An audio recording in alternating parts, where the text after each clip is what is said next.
Bien, voy a empezar a compartir mi pantalla, ya son 3:30.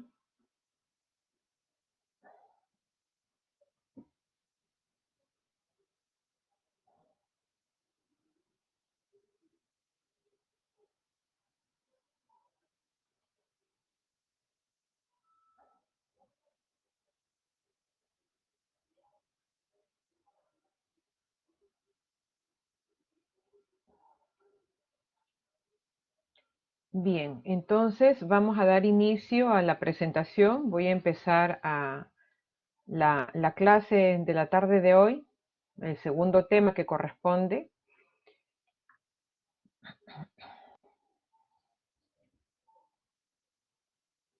Bueno, en realidad hablar de hiperplasia adrenal congénita es hablar de todo un grupo de enfermedades que corresponden a estos órganos y que van a formar parte de patologías que tienen que ver con problemas de herencia.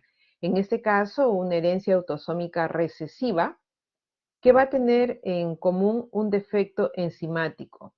Este defecto enzimático tiene que ver con la producción, con la formación y con la producción de los esteroides a nivel de la corteza de la glándula suprarrenal. Finalmente, va a repercutir en la síntesis de cortisol. Cuando hablamos de una herencia autosómica recesiva, estamos hablando de un patrón familiar o una pareja que puede llevar el gen, pero no, o sea, ser portadores sanos, y al unirse, entonces uno de estos hijos va a aportar ambos, de ambos padres, y hacer la enfermedad. Otros pueden ser portadores, los otros dos, el 50% puede ser portador, y uno de ellos puede estar, bueno, acá no están afectados, y acá en los que son recesivos, uno ser el afectado, ¿no? Ahora, estas patologías o este grupo de enfermedades manifiestan básicamente tres tipos de estados clínicos.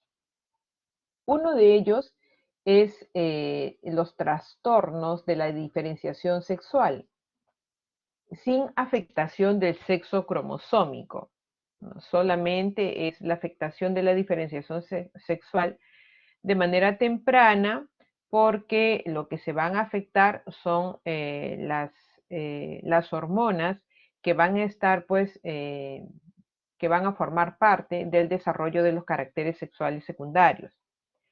El otro estado clínico es el de la insuficiencia adrenal primaria, que también es de presentación temprana. En estos casos vamos a tener los pacientes con trastornos electrolíticos severos que ponen en riesgo la vida del paciente. En el primer caso, lo que vamos a tener es los problemas de virilización para el caso de las niñas, o un hipermacrogenitosomía para el caso de los niños, hablando cromosomas X, 46XY, ¿no? Ellos van a hacer la macrogenitosomía.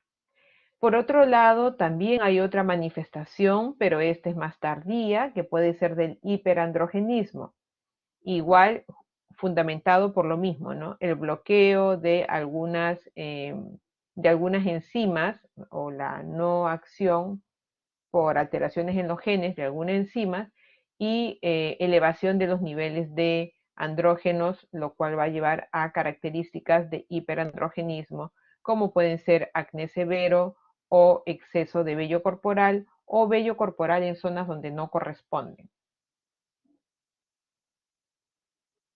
En cuanto a la embriología y anatomía de las glándulas suprarrenales, tenemos que decir respecto a la embriología que la corteza adrenal se desarrolla de dos orígenes.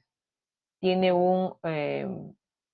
la glándula suprarrenal. La corteza adrenal se va a desarrollar del mesodermo celómico, del puente urogenital, ¿no? Va a ser la parte de la corteza, y la médula, que va a provenir de la cresta neural de los ganglios, del ganglio simpático, y que van a ir hacia la zona donde finalmente va a ser el desarrollo de la glándula suprarrenal. Entonces la glándula va a tener doble origen embriológico, la corteza adrenal del mesodermo celómico y la médula adrenal de la cresta neural, ¿no? Bien, con respecto a las características o las localizaciones, la parte anatómica, las glándulas suprarrenales pues se van a alojar sobre ambos riñones, sobre el polo superior de ambos riñones. Las dimensiones aproximadamente son de 3 a 5 centímetros de altura por 2 a 3 centímetros de ancho y 1 centímetro de espesor. El peso aproximado es de 4 gramos, estamos hablando de una glándula ya adulta. Y recibe irrigación por las arterias suprarrenales superior, que proviene de la arteria frénica inferior, la arteria suprarrenal media, proveniente de la aorta abdominal, y de la arteria suprarrenal inferior, que proviene de la arteria renal. Entonces esas son la parte embriológica, la parte de su localización anatómica y la parte cómo está siendo irrigada. En cuanto al desarrollo adrenocortical, en realidad, a partir del epitelio en la zona del mesodermo intermedio, a partir de factores de transcripción, ¿no? Es que se va a empezar a dar el desarrollo y la diferenciación de las células para convertirse pues en estos órganos, ¿no? Ahora, como podemos ver en esta zona tenemos varios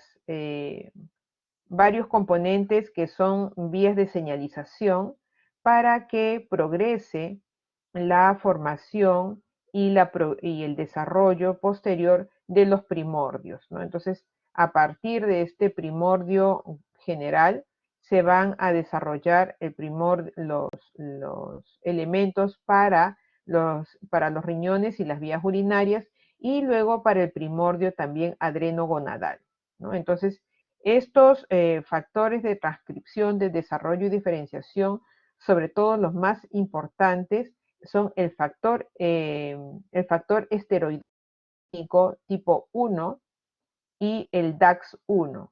Estos son los más importantes junto con el Hedgehog, es el otro factor de transcripción que van a influir en que este primordio adrenogonadal se desarrolle, ¿no? Entonces, tienen que ver mucho con estos factores de transcripción en lo que es el desarrollo y el funcionamiento del eje, no solamente pues adrenal, desde arriba, del eje hipotálamo, hipófiso, adrenal y gonadal, tanto ovarios para los varones como para ovarios, perdón, como para las niñas, como testículos para los varones. Entonces, tiene mucho que ver estos factores de transcripción, son fundamentales en el desarrollo y la diferenciación, ¿ya? Estos son muy importantes junto con el hedgehog para que tengamos el desarrollo del primordio adrenogonadal.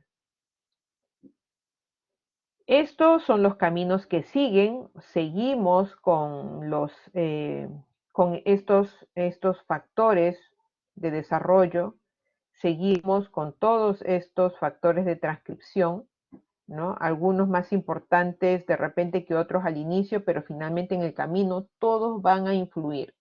Como podemos ver, para la semana 8, ya ese primordio que era el primordio adrenogonadal ya empieza a diferenciarse en un primordio adrenal y un primordio gonadal, ¿no? Hasta que para la semana 9 tenemos ya formada lo que sería la parte de la glándula adrenal y las gónadas también diferenciadas, así como también la parte de las vías urinarias, ¿no? En cuanto a lo que ocurre en el desarrollo de la corteza adrenal humana durante la vida prenatal y postnatal. También es importante, como habíamos podido ver para la semana 9, ya prácticamente estaba formada lo que era la médula, ya no era el primordio adrenogonadal, sino ya era la parte de la glándula adrenal prácticamente, ¿no? Entonces, como podemos ver, esta glándula adrenal que es fetal, ¿no? La vida prenatal, hay zonas que se pueden diferenciar bien, ¿no? En este caso tenemos la zona fetal, que conforma casi el 80% de la masa de la glándula adrenal fetal, y tenemos una zona definitiva que la bordea, ¿no?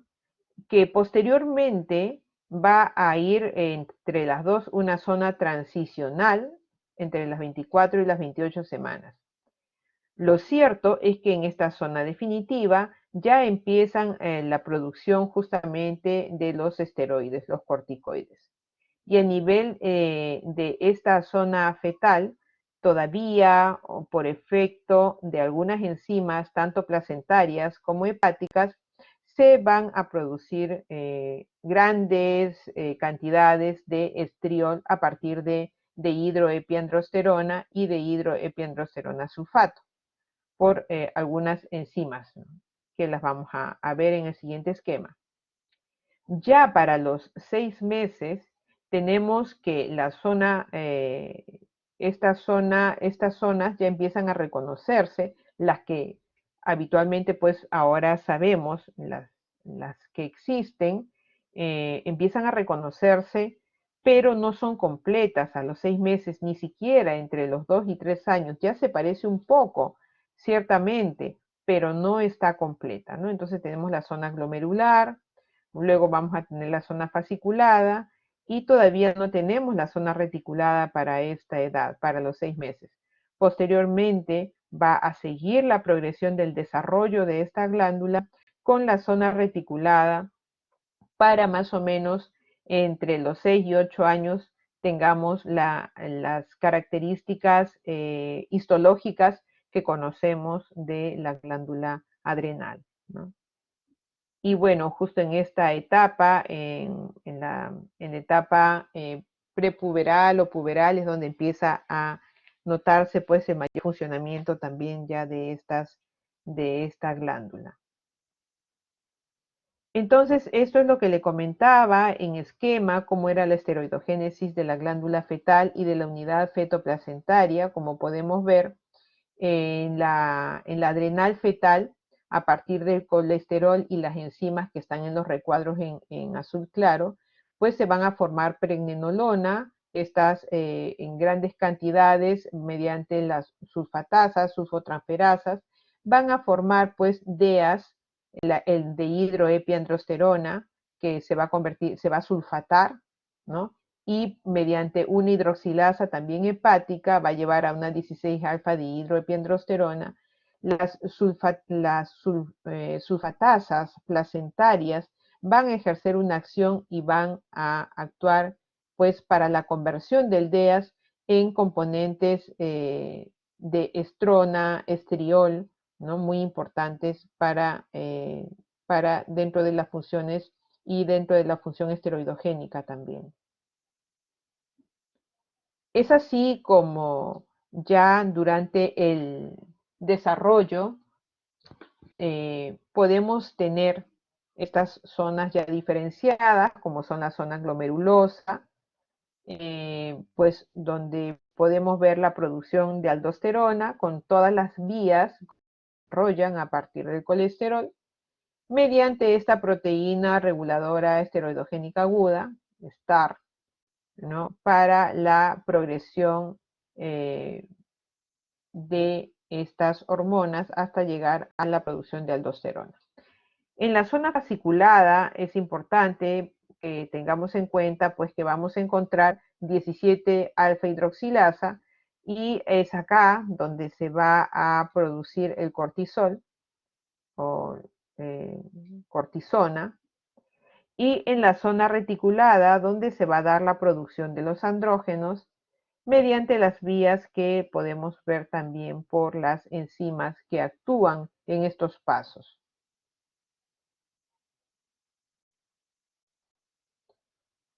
Bien, entonces, si recuerdan más o menos el gráfico anterior, tenemos la zona glomerulosa, la zona fasciculada y la zona reticular. Hemos tratado de verlo un poco acá de una manera en cuadros para algunas características. Tener en cuenta qué tanto de la masa cortical corresponde a la zona glomerular, de lo que han podido sacarse, 15%, la zona fasciculada un 75% y el restante estaría quedando para la zona reticular. Respecto a la histología de cada una de estas zonas, bueno, la zona glomerular son células y núcleos pequeños como en nidos. En la zona fasciculada, las células son poliédricas con lípidos, son llamadas células claras. Y en la zona reticular son células irregulares y compactas. La producción, tenemos los mineralocorticoides para la zona glomerular, los glucocorticoides para la zona fasciculada y para la zona reticular los andrógenos. Quien representa característicamente cada una de estas zonas es la aldosterona para la zona glomerular como mineralocorticoide.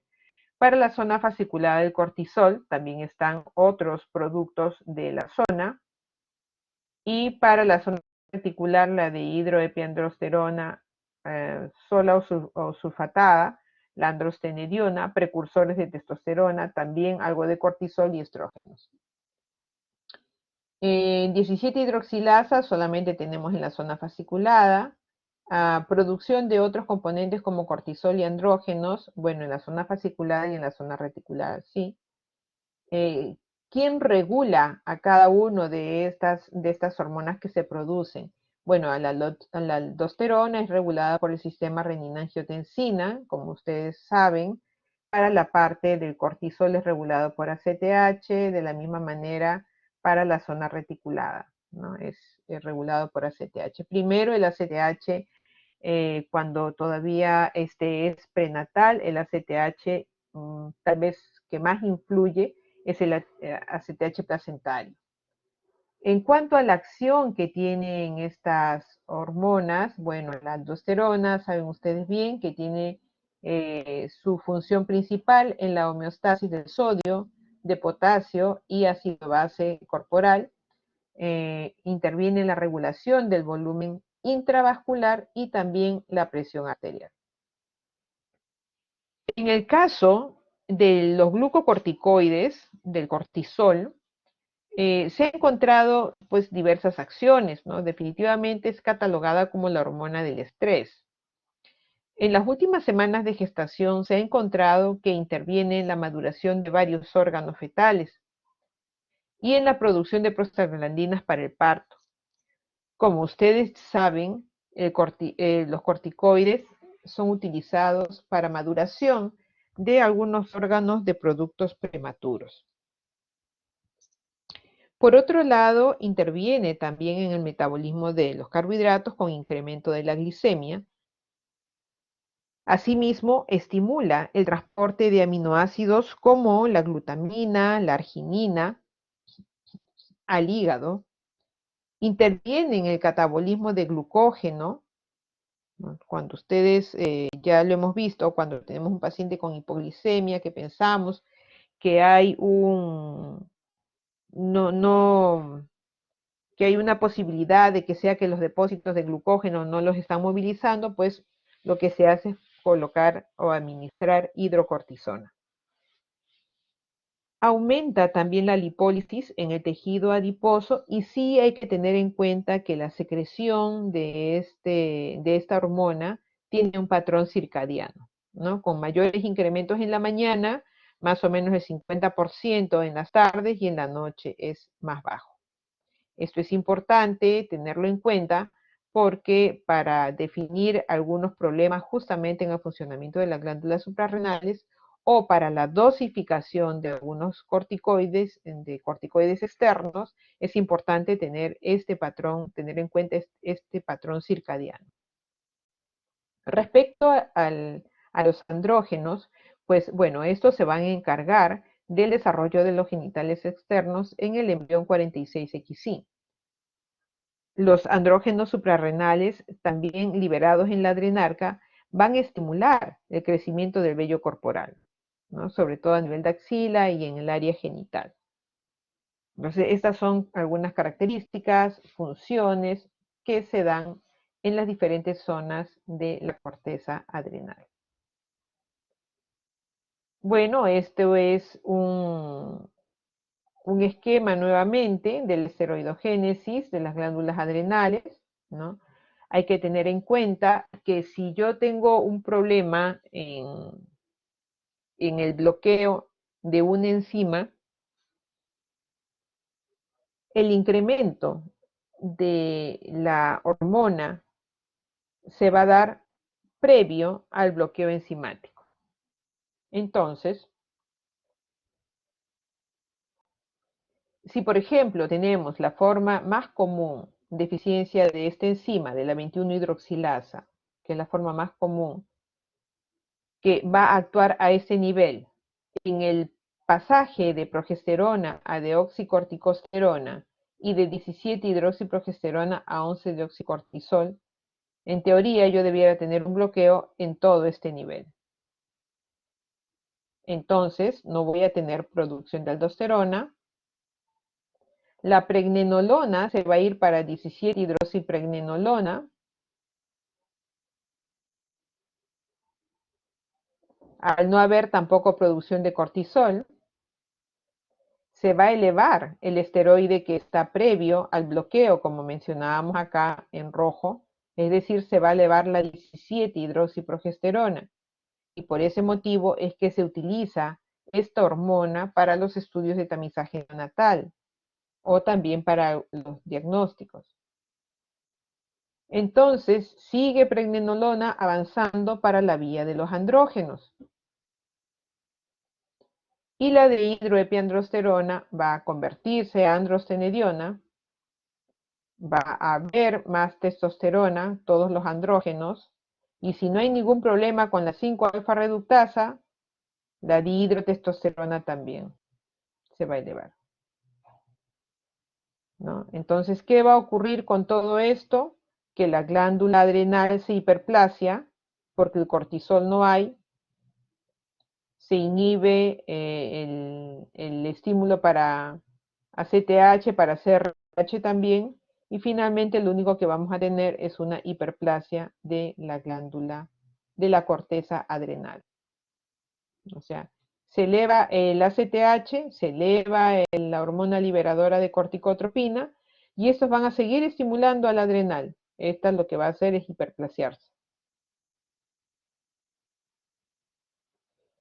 Muy bien, entonces veamos con un ejemplo de un caso clínico. Este es un paciente de 22 días de vida que en esos días, más o menos entre la tercera semana y la cuarta semana, empieza a tener cuadros de vómitos, diarreas e hipoactividad. Se le evalúa y vamos a poner solamente lo característico como para que ustedes tengan en cuenta. Tiene una frecuencia cardíaca de 146 por minuto, una frecuencia respiratoria de 28, una temperatura de 36, una presión arterial de 80/50, un perímetro cefálico de 36, perímetro torácico de 31, perímetro abdominal de 29, una talla de 46 centímetros y un peso de 3.250 con una glicemia de 99. Al examen, regular estado general, la piel está hiperpigmentada, los genitales masculinos con un falo de una longitud de 5 centímetros. Los exámenes de laboratorio, tenemos una hemoglobina de 12.4, un hematocrito de 40.2, leucocitos 7500 con linfocitos 65, segmentados 29 y abastonados 4%. Las plaquetas están normales, le hacen un nuevo control de glucosa, está en 89, una urea en 5.9, una creatinina en 0.4, el sodio está en 126 miliequivalentes por litro, el potasio 7.61 miliequivalentes por litro, cloro 94, el calcio 11.45, una gasometría con un pH de 7.18, un bicarbonato de sodio en 10 con un exceso de base en -12 y un lactato también elevado. Bueno, entonces esta es una de las formas clínicas de presentación de la hiperplasia adrenal congénita. Siempre cuando se conversa sobre esta entidad, debemos de hablar de que tiene diferentes espectros, ¿no? El espectro va desde las formas leves a las formas completas, severas, y va a depender va a depender según el grado de bloqueo enzimático que se encuentre en la enzima. De los casos de hiperplasia adrenal congénita, la deficiencia de la enzima 21 hidroxilasa, es decir, alteraciones del gen que produce esta enzima, se da en el 90 al 95% de las hiperplasias adrenales congénitas. Por lo tanto, esta es la forma más frecuente de presentación. Y esta forma tiene dos variantes clínicas, ¿no? La incidencia es de 1 en 16.000, aunque las formas clásicas, estamos hablando, aunque las formas no clásicas pueden ser más frecuentes y pasar desapercibidas. ¿Por qué? Porque no generan mayor riesgo, por ahí solamente pueden generar de repente un adelanto de la pubertad, de repente un hiperandrogenismo, pero sin que tenga mayor evidencia, un hiperandrogenismo de repente de un grado leve a moderado, es decir, el tema de la hipertricosis o el acné, y pasar desapercibido. Entonces le mencionaba que el cuadro clínico puede ser de dos tipos. Tenemos la primera, que es la clásica, que es la imagen de lo que anteriormente han visto, y lo voy a retroceder para que lo vean nuevamente. Es este tipo de paciente, ¿no? Es pierde sal y virilizante simple. Ahora, algunos pueden ser solamente virilizantes, pero hay otros pacientes que lo son completo, pierde sal y virilizante a la vez, ¿no? Entonces, en estos casos, cuando solamente es virilizante, puede quedar 1 o 2% de actividad de enzima residual. Pero esta es la forma clásica. ¿Cómo se va a presentar? Justamente como el caso clínico. Un recién nacido que aparentemente nace bien, se va a casa, es dado de alta, nace con buen peso, buena talla. De repente, en el examen físico, si no es virilizante, si solamente es pierde sal, va a ser todavía mucho menos notorio cualquier cosa en el momento de la evaluación del neonatólogo. Aunque sí debiera de llamar la atención una hiperpigmentación de la zona genital, una hiperpigmentación de las tetillas, debe de llamarnos la atención y evaluar al menos unos electrolitos séricos para ver cómo están, ¿no? Y tener una conducta muy eficiente respecto al tamizaje neonatal de esos niñitos, ¿no? Buscarlos, o sea, si uno ve que pueden tener algún factor de riesgo, buscar en su tamizaje neonatal. La otra forma es la no clásica, ¿no? En la no clásica estamos hablando que todavía hay una actividad enzimática de aproximadamente un 20 a un 60%. Y esta actividad enzimática puede hacer que nuestros pacientes tengan síntomas del hiperandrogenismo que les mencionaba o que no haya síntomas. En cuanto al diagnóstico hormonal, es encontrar la 17-hidroxiprogesterona elevada. Estamos hablando de una 17-hidroxiprogesterona sin estímulo, es decir, basal, elevada por encima de 45 nanogramos por mililitro a las 48 horas de vida, o sea, lo que corresponde al tamizaje neonatal. Si nosotros encontramos un valor similar ya a 100 nanogramos por mililitro, lo más probable es que estemos frente a una hiperplasia adrenal congénita. Cuando tenemos valores por debajo de estos niveles, por encima de 45, que nos salen dudosos, pues hay que ver si el paciente es prematuro, si está con algún proceso de enfermedad, o si no hay nada de eso, empezar a hacerle un seguimiento repitiendo el examen a los 15 días. En el caso de las manifestaciones no clásicas de esta hiperplasia adrenal, podemos de repente encontrar una 17-hidroxiprogesterona normal. Por eso acá se coloca test de ACTH como un diagnóstico hormonal, donde se evalúa la 17-hidroxiprogesterona, pero con estímulo.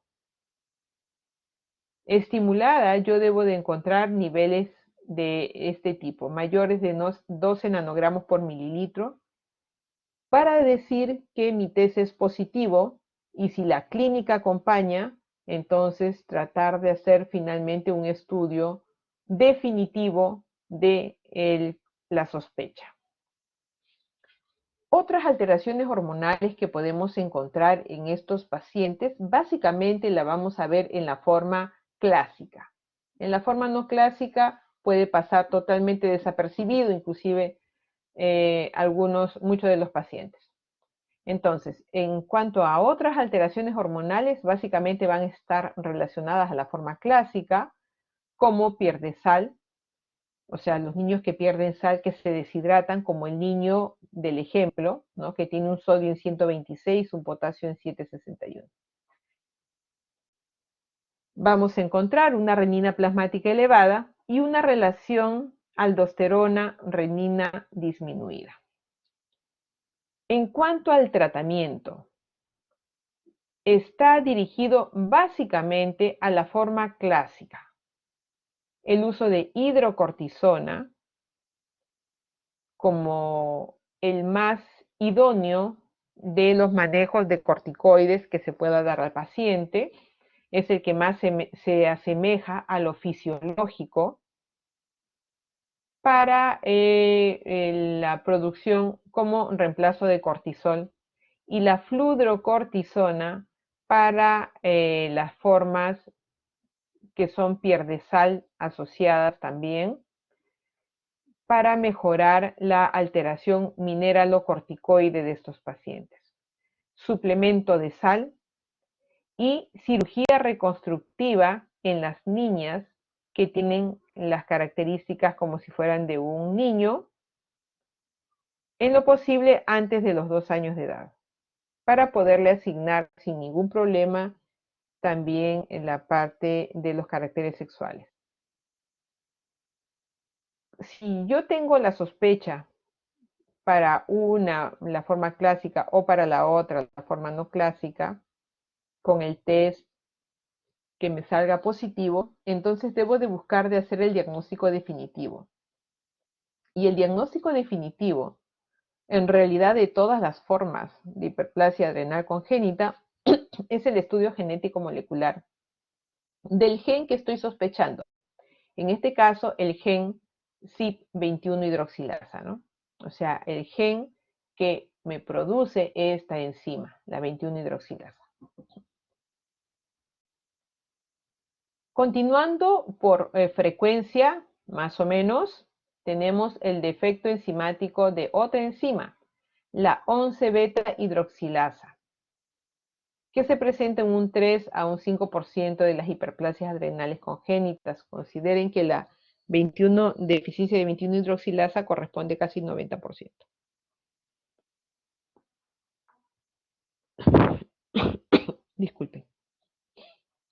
En cuanto al cuadro clínico, la deficiencia de 11-beta-hidroxilasa también puede tener una forma clásica y una forma no clásica. En cuanto a la forma clásica, tenemos básicamente la forma virilizante y una tendencia a la hipertensión. Y luego tenemos formas no clásicas. En cuanto al diagnóstico hormonal, básicamente es el incremento del 11-desoxicortisol y 11-desoxicorticosterona, que puede ser evaluado basal o post el estímulo con ACTH, con corticotropina, ¿no? Corticotropina. En el caso de estas formas clásicas de la deficiencia de 11-beta-hidroxilasa, se pueden encontrar también freno del eje renina-angiotensina. Y en cuanto al tratamiento, debe de utilizarse glucocorticoides, pero a diferencia de la deficiencia de 21-hidroxilasa, en este caso más bien hay que reducir el consumo de sal. Como es la forma virilizante, la forma de repente de mayor presentación, las niñas también deben ser sometidas a cirugía en la edad que corresponda. El diagnóstico definitivo también corresponde a un análisis molecular del gen que tiene que ver con la 11-beta-hidroxilasa. El otro defecto enzimático es de la 3-beta-hidroxiesteroide deshidrogenasa. En este caso vamos a tener una forma clásica que es de insuficiencia suprarrenal y pierde sal, que en los pacientes que son 46XI puede dar más bien una masculinización insuficiente, y en los pacientes que son cariotipo 46XX pueden dar una virilización moderada. En estos casos, lo que va a ocurrir es un acúmulo de la pregnenolona, de la 17-hidroxipregnenolona y del DEAS. El tratamiento en estos casos también es suplementar con glucocorticoides, y si en caso tuviéramos la forma pierde sal, que significa la P y la S, habría que también administrar mineralocorticoides, como es la fludrocortisona.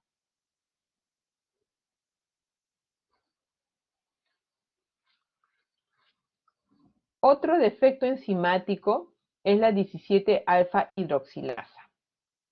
Este corresponde a un 1% de las hiperplasias suprarrenales congénitas. Y el cuadro clínico, bueno, vamos a tener hipertensión, vamos a tener inhibición del sistema renina-angiotensina. En los pacientes con cariotipo 46XI puede haber una ambigüedad genital de tipo variable.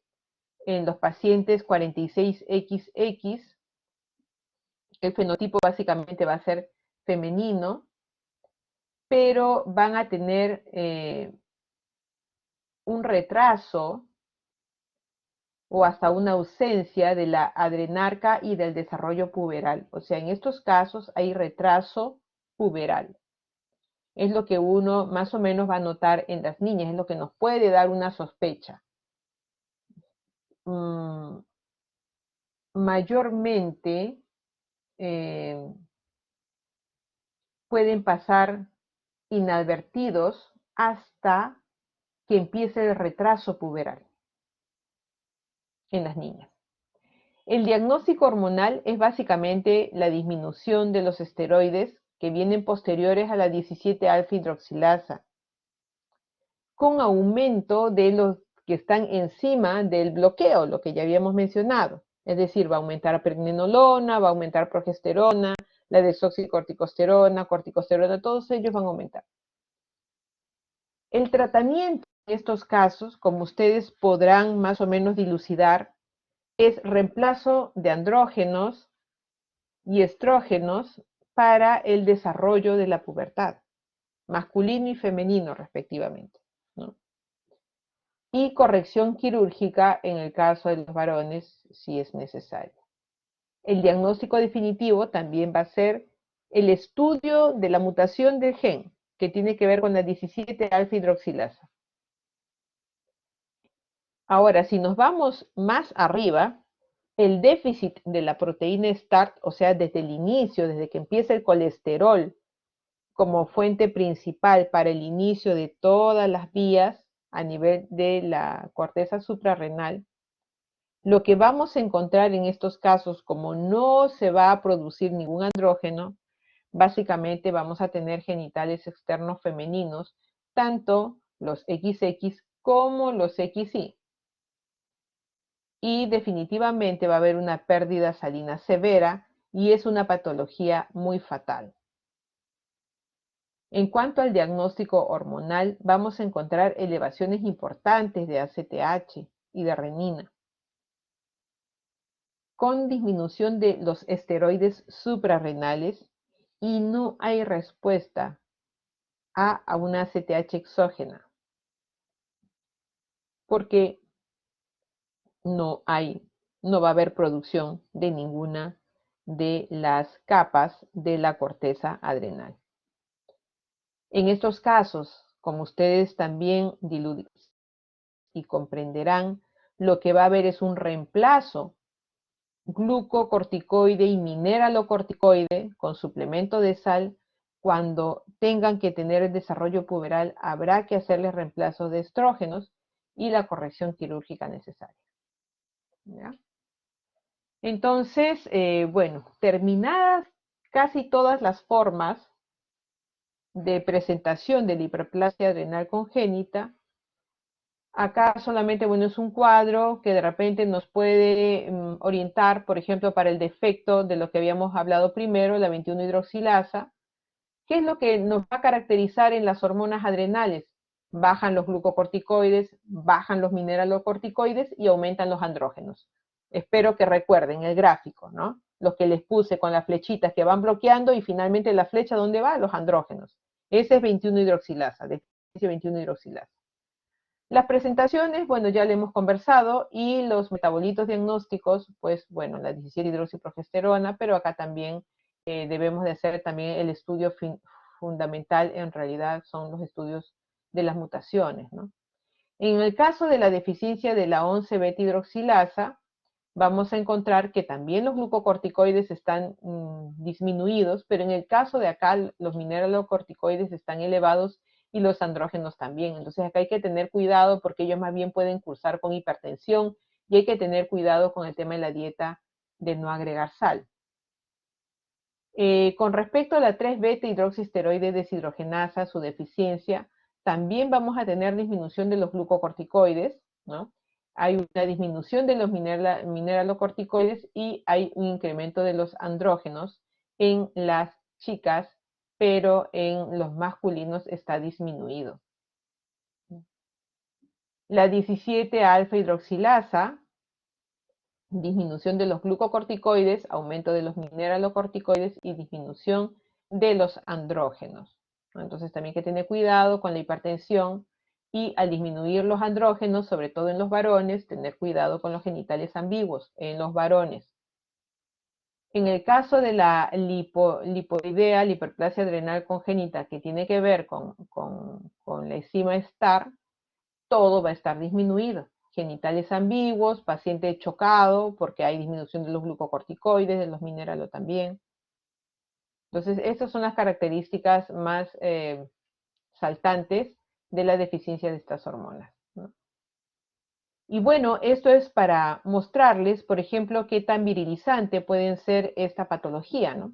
Esto es el desarrollo normal femenino, y este es en la vista frontal y en la vista lateral, son esquemas de cómo vamos viendo los estadios de Prader en la virilización en las niñas, ¿no?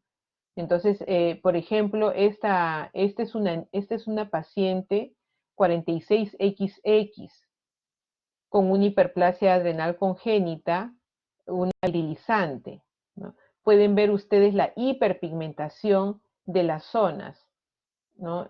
Todo lo que son por ejemplo, en el margen anal también, ¿no? Entonces pueden ustedes notar la la hiperpigmentación y pueden notar cómo los labios mayores se han escrotalizados, tanto en tamaño como en rugosidad, ¿no? Y la zona del clítoris prácticamente pues es un falo. Entonces estamos hablando de un estadio de Prader, una virilización en un Prader 4, ya para esta niña, ¿no? Y bien, luego de ver luego de ver la parte ya de la revisión, tenemos que tomar en cuenta también el tratamiento inicial. Los recién nacidos con hiperplasia suprarrenal congénita, la forma pierde sal, requieren dosis altas de glucocorticoides y por viendo venosa, ¿no? Eso es lo que van a requerir. De 50 a 100 miligramos por metro cuadrado día y una reducción gradual para llegar aproximadamente a 20 miligramos por metro cuadrado al día durante todo el primer año. ¿Ya? Entonces, en el primer año, esta es una dosis importante para dar.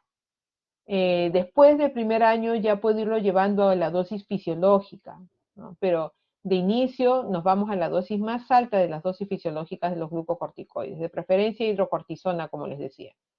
10 a 20 miligramos por metro cuadrado al día, deben de dosificarse en 3 veces al día por el ritmo circadiano de los corticoides.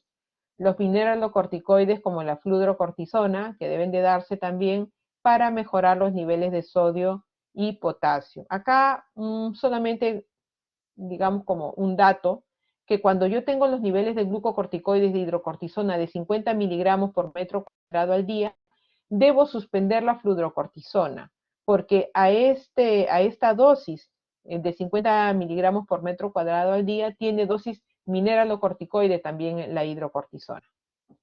Y bueno, el suplemento de sal, ¿no? 2 a 4 miliequivalentes por kilo por día, varias veces al día, para mantener los niveles adecuados de sal.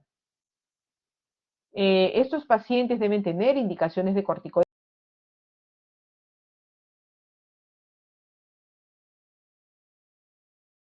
que llega en situación de estrés. Eh, la solución salina hasta mejorar el estado de choque, tratar la deshidratación y tratar las alteraciones electrolíticas, ¿no? Ya para el tratamiento de estrés, en estrés leve, se debe duplicar la dosis de hidrocortisona oral por 3 a 4 días. Y en el caso de estrés severo, la hidrocortisona parenteral a dosis basadas a la edad cronológica, de acuerdo al esquema como ustedes pueden apreciar acá. La dosis debe ser disminuida, ni bien la condición clínica lo permita, ¿no? Bueno, esto es respecto a tamizaje neonatal, que ya lo habíamos visto antes, pero el algoritmo importante que ustedes deben de conocer es que la 17-hidroxiprogesterona en sangre capilar por encima de las 48 horas de vida postnatal, y si estos valores están muy elevados, hay que contactarse rápidamente con el familiar y historiar al paciente, hacer el estudio de la 17-hidroxiprogesterona ya plasmática, gasometría, electrolitos, actividad de renina plasmática y la evaluación de genética, ¿no? Y mejorar todos los trastornos. Si yo tengo ya el potasio sobre los niveles indicados y el sodio bajo, pues tendré una forma perdedora de sal y hay que hacer el tratamiento pronto, ¿no? Con la evaluación genética.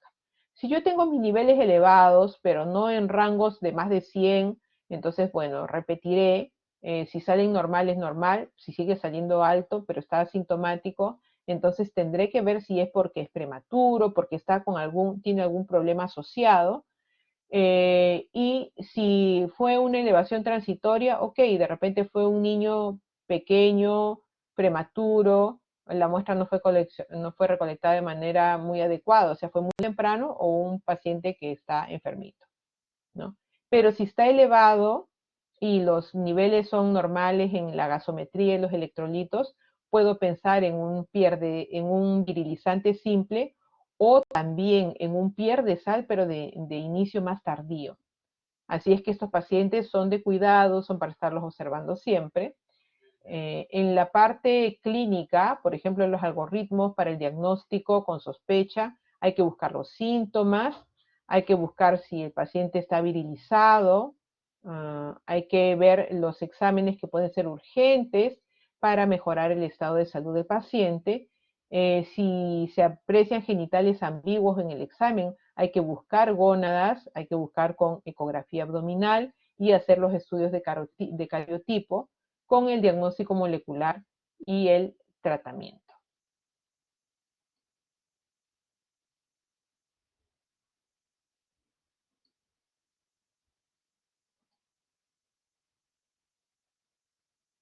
Muy bien, esto es lo que quería mencionarles con respecto al...